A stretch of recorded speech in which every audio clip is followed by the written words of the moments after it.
જો મોદી પાસે 300 CR છે, પબ્લિક કેટલી છે? 150 કરોડ. અચ્છા 150 છે. 150 કરોડ. 150 આ તો ઠીક છે ને, 150 છે. બધાને એક CR આપી દીધો તો મોદી પાસે કેટલા રે મોદી ભાઈ?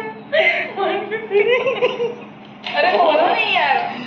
અલા યાર 150 કરોડ તો 150 પીપલમાં ખતમ થઈ જાય ને. મૂર્તિ તો 300. હા તો 300 કરોડની મૂર્તિ હતી, હા. બરાબર છે. હવે પર પર્સન 1 કરોડ આપવાના છે. હા તો આપણે કેટલા લોકોને 1 કરોડ આપવાના તો 300 કરોડ થાય? કેટલા લોકોને? તમે બોલો. તો પછી 150 CR માંથી એક માણસને 2 કરોડ આપવા પડે.